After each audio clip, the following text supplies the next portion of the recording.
Good morning. How is everybody? Give people a chance to find the show. Got some really beautiful stuff to talk about today. Who's in the house? Where are you tuning in from? What have you been thinking about? What is on the plate for you today? All these questions are relevant to our community. When we get further into today's page from the Talmud, we'll see just how important community is in the eyes of the sages. All right, I see Karen says good morning from Washburn. Washburn, where's Washburn? I bet there's more than one Washburn in America. Hello, Ivan, how are you? Good morning. Who else is in the house? Karen Grieb from New York. Beautiful. Christo's with us. Christo, you are a regular as a clock. Great to see everybody. And I know that a lot of people are watching us later in the day. And so we extend you an early greeting for wherever time. Is it dark when you're joining us? Is it afternoon? I'll check. I always glance at the comments in the evening, so I do see who tunes in later. Hello, Matt Marino from Morgantown, West Virginia. Ed Berg, great to see you as always. Hope you are well. Meg is in from Oregon. And thank God the Rebbitzin, the holy wife Nina, is in the house. Hello, Vance Witt from Texas. All right, let's jump in. We've got an outstanding Talmud personality that we are going to be meeting today. We've been discussing from what time in the evening and until what time in the evening we may say the evening Shema. We learn a little bit about the power of prayer to influence our lives. So apropos of this, we're going to meet in today's daf. We're on Berachos page 5 or daf 5. And now we meet Rabbi Shimon ben Lakish. That's what he's called in this early point in the Talmud. Later, he'll sometimes be referred to as Reish Lakish. And this guy was colorful. Reish Lakish had some Jewish education when he was very young, but circumstances in his family were quite difficult. And imagine this, he ended up selling himself to the Romans as a gladiator. Okay, so this was a tough physical specimen who fought as a gladiator. And when he eventually got out of the gladiator business, he was a brigand. I mean, this was a guy who was, a highwayman, all right, with his gang of thieves, as it were, but who was always very, very bright and potential. We don't know much about his life of crime, but there might have been a Robin Hood element to it. Not too sure about that. But at some point, he meets Rabbi Yochanan. Rabbi Yochanan was the handsomest, literally the most beautiful, so beautiful that his skin glowed, the most beautiful of all the sages, and also one of the wisest. And Rabbi Yochanan was able to perceive in Reish Lakish a diamond in the rough. He could tell that Shimon ben Lakish was, a great brain, a great mind being wasted on this life of the ruffian, as it were. And he extended to him an invitation to come and learn, which Reish Lakish took up and completely left that life behind. A little bit, if you're familiar with Henry V and, hanging out with Falstaff in his youth and then later becoming a great king and statesman, Reish Lakish completely changed his life and became really one of the great sages of all time and the learning partner of Rabbi Yochanan. So as we study the Talmud for the next 7.5 years, we'll find actually many conversations, many arguments, friendly arguments that Rabbi Yochanan and Reish Lakish had to sort of figure out exactly what the truth is. And eventually Reish Lakish dies first and Rabbi Yochanan feels he has no one to learn with. There's just no one that can replace his dear friend and learning partner, Reish Lakish. At this early stage, we are introduced to Reish Lakish with a teaching. And, now that you understand a little bit about his background, perhaps not surprising, Reish Lakish says that if you find yourself tempted, right, that you're trying to better yourself, there's sin, transgression that you're trying to get away from, And it's difficult, right? It's difficult to conquer the Yetzer Hara, the evil inclination, the pull toward bad behavior. What can help you? Yes? My screen froze. I'm not sure if others... You stopped. Somebody said you stopped. I don't know. It doesn't say that I'm not broadcasting. Numbers are dropping. Hopefully. Guys, Nina said that her screen froze. Are you guys still getting the broadcast? Let me know. I'm gonna keep teaching if I can. All right. So froze. I don't know what to say.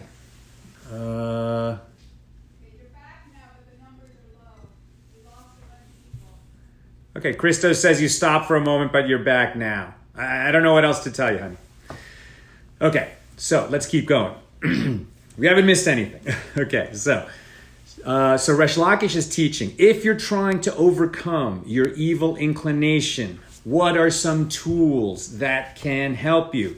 He says in three things in order. Number one, Torah study, right? So he says if you're studying Torah, if you're learning, if you're studying scripture, if you're studying Talmud, if you're studying any form of divine learning, spiritual learning, that will actually keep you free from sin.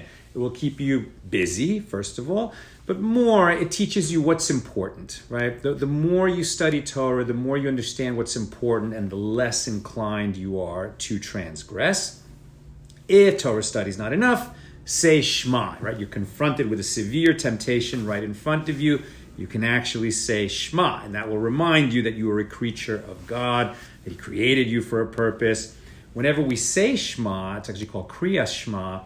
Reciting Shema, saying that there's only one God and He's my God, right? Shema Yisrael, Hashem Elokeinu, Hashem Echad. That's also called accepting the yoke of heaven. And so we're saying, okay, well, I was created by God for a purpose. My purpose is not this, sin temptation that's in front of me right now. If that doesn't work, then you should contemplate the day of your death, right?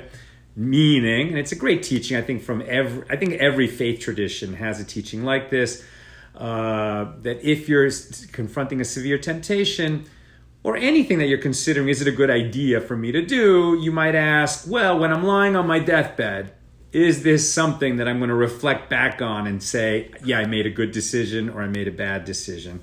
And that can help you arrive at the right place. Hi, Farah. Farah is joining us from Pakistan. Great to see you. And I like that she keeps hitting that love button. Everybody hit those like and love buttons because that helps actually tell Facebook something good is going on here, and maybe it'll be shown in the news feeds of other people. Hit those like and love buttons. It's great. We learned some more teachings. Thank you, John. Thank you for the love. We learned some more teachings of Resh Lakish, and it's he who says here right at the beginning of the Talmud that the entire Torah was given at Mount Sinai. And his proof text is from Exodus 24:12. Ascend to me on the mountain and be there, and I will give you the stone tablets and the Torah and the commandments that I have written that you may teach them. And from this, Resh Lakish derives the tablets are the 10 commandments, the Torah are the 5 books of Moses, the mitzvah or the commandment is the Mishnah, meaning the core of the oral teaching, the oral Torah, the Torah Shel Peh. And that is this, right? The Talmud is the oral tradition, and that was also commenced at Mount Sinai. That I have written refers to the prophets and writing, that the rest of the Bible, and that you may teach them refers to the Talmud, that there will be a tradition, teacher to student, an oral tradition through the generations. Resh Lakish will also tell us, among his colleagues, that reciting Shema protects us. It can protect us from demons, and it can protect us from suffering. And now the discussion moves on to suffering. What is suffering? Why do we suffer? Now, for the sages, suffering and maladies and misfortunes and terrible things that happen to people, they will say is a reason for you to examine your deeds. These days, if you say to somebody who's sick or who's had some terrible misfortune happen to them, well, why don't you examine your deeds? Maybe you did something that brought this misfortune on you. We would call that victim blaming, right? Victim blaming. But victim blaming is not what's going on here and is not a really Jewish way of thought. What the sages teach, now, on the one hand, you can say this applies to very spiritually elevated people, right? Very spiritually elevated people, and maybe not to everyone else. But generally, they'll say, hey, you got really sick. Hey, something really bad happened to you. Examine your deeds. Maybe there's something that brought this on. Not because you particularly are a sinner and you did something wrong and you're worse than everybody else and you deserve this terrible thing that happened to you, but rather because if something bad happens to you, it presents an opportunity. It's not that you're so much worse than everyone around you that isn't suffering this terrible misfortune, but rather that God has given you this suffering, which they call an affliction of love, to present you with an opportunity, right? It's an opportunity to say, okay, I'm sure there's some things that I have done wrong. We all are sinners at some level. There's all things we can examine in our past that we could do better. And this is an opportunity to reflect on that. We have some time now because we're sick, for example, or we're bemoaning our fate. And we have time for reflection and we can examine our deeds. If we don't, maybe we didn't sin. Maybe there's not something that we're really being punished for, but we could ask, am I accomplishing enough with my time? Have I been wasting time? Is there more that I could be doing than I have done in the past? I got to say, this is something I think about a lot. I try to accomplish a lot. Nina and I built this community and you have all joined us and it's amazing. But we could do more, we could do better. I always feel like I could do more, I could do better. And not because, I'm trying to act like some kind of saintly guy. I know I'm not. I know I do waste time. I know I could be doing better. And engaging in that kind of reflection and asking for help. God, please help me use my time better. Please strengthen me to make better choices. In our time of misfortune, it's a strengthening opportunity.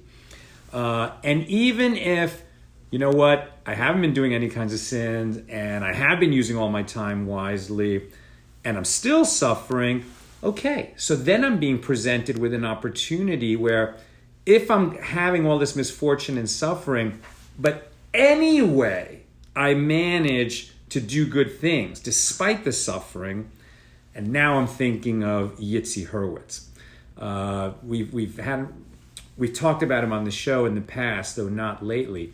Yitzi Hurwitz is a Chabad rabbi who was known to be a really effective Chabad rabbi, a guy with great joy and spirit and love of learning and love of his fellow Jews, out there working for people all the time. And he was struck by ALS. So his body, gradually shut down to the point where now he's completely paralyzed. He can't move anything except his eyes. Nothing except his eyes. He can't even really make a facial expression. Thank God he still has control over his eyes. And with his eyes, they fixed him up with one of these screens that he can read where his eyes are looking at.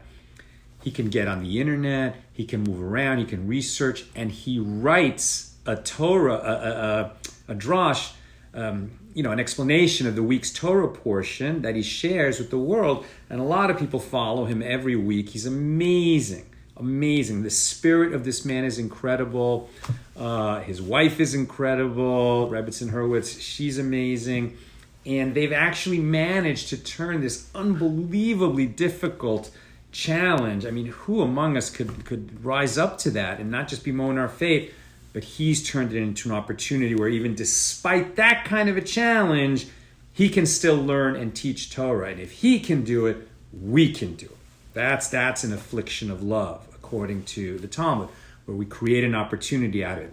And so you will see, our friend Sipporah likes to say that Jews who suffered terribly in the Holocaust, who lost all their relatives, like my grandmother who lost her husband and my mom who lost her father, They don't call themselves victims of the Holocaust. They call themselves survivors of the Holocaust. Our friend Schwartzy and his family, his daughter in Israel, they had a terrible tragedy. They lost a child. They never get over that. You can never get over that. But they also asked, what meaning can we pull out of it and make something happen to make this suffering meaningful? And they dedicated a Torah, and all kinds of other good deeds came out of it. Viktor Frankl in Auschwitz wrote a book, Man's Search for Meaning. And what he said was, no one can ever take away from you your ability and your right, and perhaps your opportunity and even your obligation to make suffering meaningful. And so that if the suffering hadn't happened, then this thing that you create wouldn't have happened otherwise. And we see that outside the Jewish world. All kinds of people who are struck with terrible diseases, paralysis, accidents, terrible things, and they ask themselves, what can I make out of this to make that suffering meaningful? And it's an inspiration to all of us. Moving on, also on the subject of suffering, here we encounter Rabbi Shimon Bar Yochai, also known as the Rashbi. I mean, I'll tell you, this first tractate of the Talmud, Berachos, right away we just get thrown into so many different kinds of teachings and personalities. We're going to keep coming up. It's a wonderful, wonderful opening, right? That's what Daf Yomi, the 7.5-year cycle of Talmud study that we've embarked on. It's so special. And right at the opening of it in Tractate Berachos, where we are, we meet all different kinds of learning and personalities that we're going to keep encountering for the rest of our 7.5-year journey. The Rashbi, Rabbi Shimon Bar Yochai, amazing, colorful character. I won't get into his whole story today, but the tiny nutshell of it is he'll end up on the run for his life, and with his son hides in a cave for 12 years, sustained by a carob tree, learning Torah the entire time. Eventually, when he comes out, he has created Kabbalah. He has initiated the Jewish mystical tradition, and most of those teachings will eventually become the Zohar, which you've probably heard of. And, he's got an amazing number of teachings throughout the Talmud. Here he teaches that 3 precious gifts were given to us by God, but only we were able to access them through suffering, right? Suffering can always become meaningful. And when you think about, the 3 greatest things that God is giving us came about through suffering, right? The first is Torah. How did we suffer for that? Well, we didn't receive the Torah at Mount Sinai until we were enslaved in Egypt for hundreds of years. The second is Israel, the land of Israel. In ancient times and in modern times, as you can see, in order to have that land, there's a lot of pain that goes with it. And the basic theme of what we're talking about is no pain, no gain, right? And the third is Olam Haba, the world to come. What's he saying? He's saying we all have a place. We all have a place in the world to come. There's certain terrible deeds that we can do that will make us lose our place. But the way that sages understand heaven and hell is completely different than the culture's version of heaven and hell. First of all, it's not just a duality. It's not like you're in heaven, it's all good, it's all paradise, or you're in hell, it's all bad, suffer forever. First of all, there is no hell. In the Jewish notion, there's something called Gehinnom, which is a place of purification. So if you've got some terrible deeds clinging to you, you can go there. You'll suffer, but it's temporary. Maybe there's the sense of purgatory, which I don't know that much about in Christian theology, but it's this sense that you get refined and then you go up into Gan Eden, into that place of paradise. But in paradise, it's not just you're in or you're out. You're in, and then you have a place in Gan Eden. And that place is, in sort of an infinite number of levels, right? You can get up there and you can be kind of like a beginner class or an intermediate or an expert or a master, and depending on what you've learned and what you've accomplished and where you've gotten yourself in this lifetime, you get a different place up there. And even that place can move, you can keep learning up there. And if your deeds in this world cause others to do good, then your place up there actually can be improved. But anyway, it's through the pain in this world that we earn our place in the next world. Okay. Also, we're introduced on this page to tsaras, which is a skin affliction, often translated as leprosy, but it is not leprosy, as that disease is defined medically today. Tsaras in the Talmud is a skin condition that doesn't exist anymore. It's a skin condition that reflected spiritual sickness. There would be a physical manifestation of a spiritual impurity. And when you got that disease, you had to go through all kinds of spiritual purification until they would cure the disease, and then you could rejoin. While you have that tsaras in the ancient land of Israel, you'd be separated from the community. And you'd have to go through a time of purification, reflection, sort of self-improvement, and then you could come back. And while tsaras doesn't exist anymore, I think we're all aware that there are conditions, that affect our body that are reflected, or that reflect our spiritual state, our mental state, right? We're more prone to be sick, if there's something unwell within us, whether it's because we're doing bad or we're depressed or we're dwelling on things that are making us sad. And if we can sort of, make some progress on our inner state, it can actually have positive effects on our bodies, right? I think we're all aware of cases like that. And what's interesting is there's 3 stories given on this daf where Rabbi Yochanan, who started to talk about the beautiful and handsome and super wise and pious and good Rabbi Yochanan, went to visit a friend or a student who was very ill. And then he asked the person who was ill, "Is your suffering dear to you?" And the person said, "No, I welcome neither the suffering nor its reward." Because sometimes when if we're able to toil and accomplish things even though we're suffering, it's like there's a greater reward for it. But the person who's suffering is like, no, I don't need that greater reward. I'd rather just not be suffering. And then Rabbi Yochanan extended a hand to that person and invited him to rise. And then the person became well again. Now, it's not because Rabbi Yochanan is a miracle worker. It's perhaps that person just needed that boost. And we have a very, very firm and important tradition that visiting the sick is a huge, huge mitzvah. It's one of the great mitzvahs, one of the great commandments that we actually recite every day, that there's a reward for that is unlimited in this world and in the next. Visiting the sick is that important. And the sages will also teach later that when we visit the sick, we remove 1/60th of their illness. But I think I can take this even further. I'm reminded, some of you may have heard of a writer named D.H. Lawrence. I read quite a bit of him when I was in college. And in one of his books, he has this wonderful line where he says that most people live in a jail cell that they've created for themselves.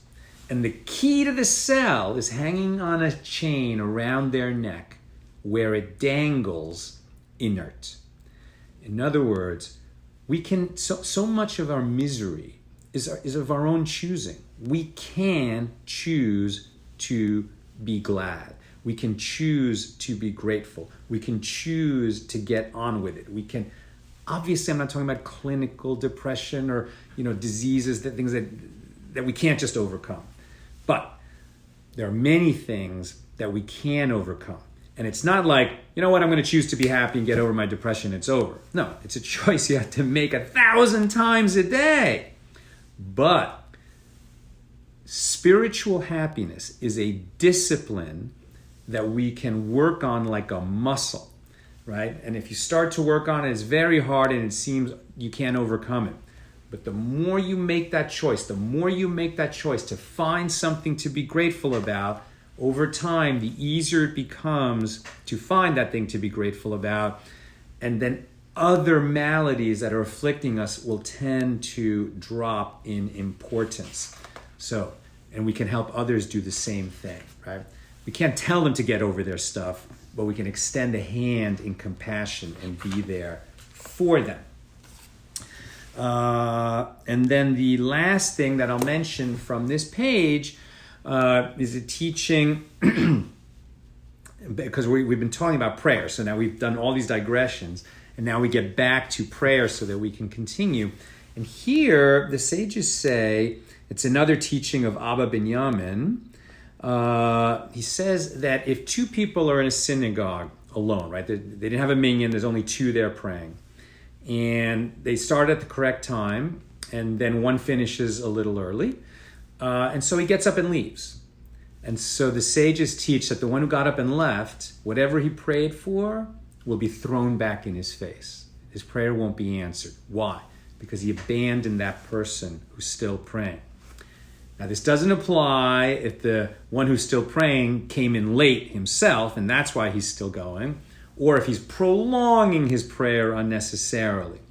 But generally, if you're praying with someone else and they're praying a normal-ish amount of time, you should wait until he's done before you get up and leave, so you don't distract him, so you don't abandon him, and so that you understand that the Amidah, the prayer, the quote, the prayer, the 18 blessings that we say 3 times a day, but you can think of this as generally praying with, we say this individually, but the words of the Amidah are always in the plural. We implore, we ask you, you bless us, etc. And that is because we are a community. As Jews, we are a community. As neighbors, you are a community. In whatever your faith tradition is, your community. The idea of community is that important, right? And so if we only pray for ourselves, we're missing it, right? Very important as you get into a prayer practice that you not only ask for things for yourself, you must ask, thank God on behalf of your community and implore God, petition God for blessings to come to your community as well as yourself. And of course, that's going to be a good spiritual practice to make us less self-oriented, more other-oriented, which will inculcate gratitude, which will inculcate feelings of community and extending out. And that's only going to make us spiritually more healthy. Okay. What would be a normal amount of time? So that's a great question. If you're going to a prayer service, okay, so whatever the time is for that community, right? I mean, like where I pray in the mornings, it usually takes us about 45 minutes. Mondays and Thursdays is a Torah service, so maybe it's about an hour. The evening, the afternoon and evening prayer is really short. We'll do the afternoon prayer in about 12 minutes, and then that's right about the time of sunset, and then we can do the evening prayer at the same time, and like the whole thing is 25 minutes. Is there anything okay? You're going past half an hour or so. I'm getting the yank. We're trying to keep it short. All right, because we're trying to keep the show short. But anyway, and then that's the standard prayer practice of a particular community or synagogue that you're going to. If you're praying alone, it's whatever you need to get through the obligatory prayers, but always adding, some personal conversation with God. Whether you're in a group or alone, make sure you're having personal conversation with God, ideally moving your lips. Ideally every day, if you can be alone, this is the Breslov practice, talk to God. Even if it's only to say, God, I don't know what to say to you. I'm just all stressed out. I heard this thing on Facebook. Somebody said I should just talk to you. So I'm talking. Even if that's all you say. After that, you'll start to think, what is actually going on, God, is such and such and such and such. And the more you talk with God like a friend, the more you have a relationship with God, and the more everything else in your life is going to start to work a little better. All right, my friends, that is AT Daily for today. It's great to learn with you as always. Sending you big love from LA and from Nina and me.